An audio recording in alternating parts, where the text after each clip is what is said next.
महामंडलेश्वर की पदवी छीनने के बाद वायरल हुआ ममता कुलकर्णी का वीडियो।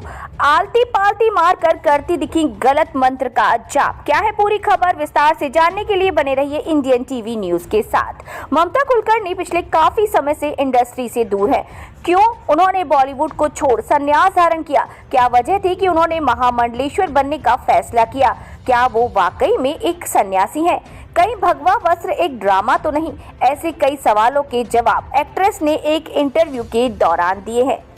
90 के दशक की बॉलीवुड एक्ट्रेस ममता कुलकर्णी, जिन्होंने हाल ही में महाकुंभ 2025 के दौरान किन्नर अखाड़े में महामंडलेश्वर की पदवी दी गई थी, उनका महामंडलेश्वर बनाए जाने के बाद किन्नर अखाड़ा और साधु संत में ऐसा घमासान शुरू हुआ कि अखाड़े के संस्थापक ऋषि अजय दास ने किन्नर अखाड़े के आचार्य महामंडलेश्वर लक्ष्मी नारायण त्रिपाठी और ममता कुलकर्णी को पद से हटाकर निष्कासित कर दिया।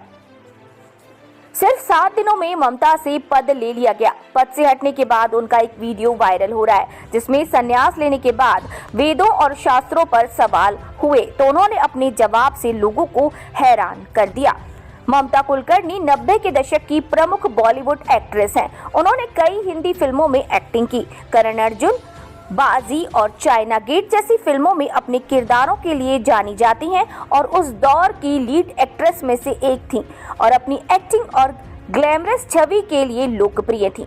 90 के दशक की बोल्ड एक्ट्रेस ममता कुलकर्णी ने जब सन्यासी बनने की खबर उनकी सामने आई तो हर कोई हैरान था। फिर महाकुंभ में महामंडलेश्वर की उपाधि ली तो हर किसी के मन में सवाल उठने लगा। इतना ही नहीं, साधु संत भी कहने लगे कि कोई एक दिन में साधु सन्यासी नहीं बन जाता। सवाल उठने लगे, क्या ममता कुलकर्णी वाकई में एक सन्यासी हैं? कहीं भगवा वस्त्र एक ड्रामा तो नहीं? क्या ममता कुलकर्णी को सच में शास्त्रों का ज्ञान है? क्या उन्होंने असल में तपस्या की है? इन सारे सवालों का जवाब एक्ट्रेस इंडिया टीवी के शो आपकी अदालत में देने वाली हैं।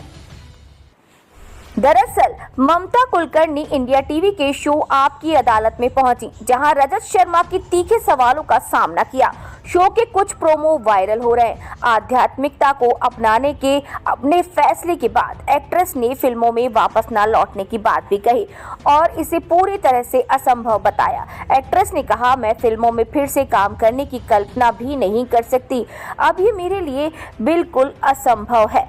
खैर, अब क्या क्या कहा ममता कुलकर्णी ने इस शो में, ये तो उस शो के एपिसोड में ही पता चलेगा। लेकिन क्या वो वाकई में महामंडलेश्वर की उपाधि पा सकती हैं या पाने लायक थीं? अब ये एक बड़ा सवाल है, जिनके जवाब धीरे धीरे समय के साथ मिल ही जाएंगे। फिलहाल आपको ये खबर कैसी लगी, कमेंट बॉक्स में कमेंट करके जरूर बताएं।